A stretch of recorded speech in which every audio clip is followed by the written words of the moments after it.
Saurabh Sharma case तो आपको याद ही होगा, जहां पर करोड़ों रुपए का हेर फेर हुआ था और काले कमाई को लेकर के सौरभ शर्मा चर्चा में बना हुआ था। लोकायुक्त की टीम ने जब छापेमार कार्रवाई की तो उसके घर से टाइल्स के नीचे से सोना, चांदी, जेवरात, करोड़ों रुपए बरामद किए गए थे। इतना ही नहीं बल्कि भोपाल के पास जो एक मिंडोरी जंगल है, वहां पर एक इनोवा कार में लगभग 50 किलो सोना और 11 करोड़ रुपए कैश पुलिस ने बरामद किए थे।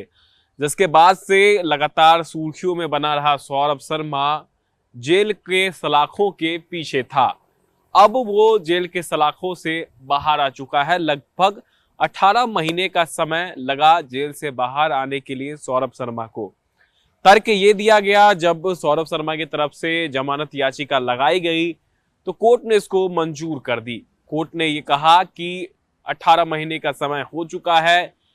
लोकायुक्त की टीम ने चार्जशीट भी पेश कर दी है। साथ ही साथ जो पूछताछ किए जाने थे इस पूरे मामले में, वो पूछताछ किए जा चुके हैं। तो अब सौरभ शर्मा को छोड़ दिया जाना चाहिए, यानी जमानत मिल जाना चाहिए।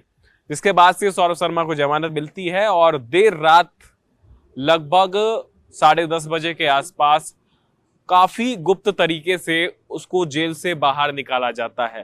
क्योंकि सौरभ शर्मा वही व्यक्ति है जो कि कई सारे लोगों के राज जानता है, क्योंकि एक अकेला आरटीओ का पूर्व सिपाही इतने पैसे एक साथ इकट्ठा नहीं कर सकता। कहीं ना कहीं इसके पीछे विभाग या फिर उससे जुड़े हुए लोगों या फिर अधिकारियों, कर्मचारियों की मिलीभगत शामिल है।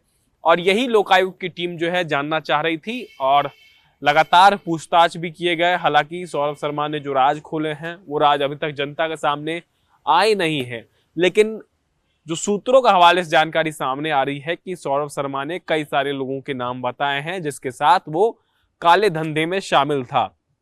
केवल राजधानी भोपाल नहीं बल्कि ग्वालियर में भी कई जगहों पर अवैध प्रॉपर्टी जो है सौरभ शर्मा ने खरीदी थी, चाहे वो अपने माँ के नाम पर हो, चाहे अपने परिवार के नाम पर हो। तो कुल मिला के कहे तो लगभग करोड़ों रुपए जो है काले धन सौरभ शर्मा ने कुछ ही महीनों में इकट्ठे कर लिए थे। जिसके बाद से लगातार इस पूरे मामले को लेकर के सौरभ शर्मा सेंट्रल जेल के अंदर बंद थे। और हालांकि इस पूरे मामले को समझे तो इससे ये समझा जा सकता है कि कहीं ना कहीं भ्रष्टाचार का जो पैसा था, जो ब्लैक मनी है, उसको कहीं ना कहीं अलग अलग तरीके से वाइट करने की कोशिश जो है सौरभ शर्मा कर भी रहा था। और यही कारण है कई जगहों पर उसने अवैध प्रॉपर्टी बना ली थी। राजधानी में ही करोड़ों रुपए की जमीन जो है सौरभ शर्मा ने खरीद रखी थी। भोपाल का जो सबसे पॉश इलाका माना जाता है अरेरा कॉलोनी, वहां पर उसका घर था। करोड़ों रुपए का घर बताया जा रहा, महंगी महंगी कारें उसके पास थी।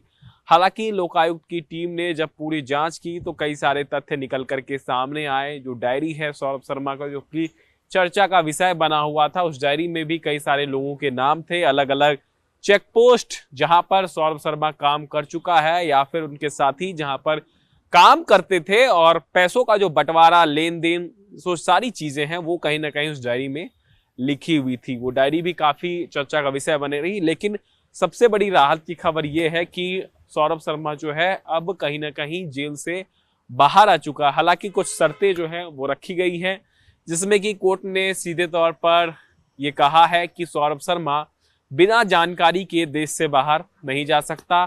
साथ ही साथ जांच में हमेशा सहयोग करेगा। जब भी जो है पुलिस या लोकायुक्त की टीम पूछताछ के लिए बुलाती है तो उसको आना पड़ेगा।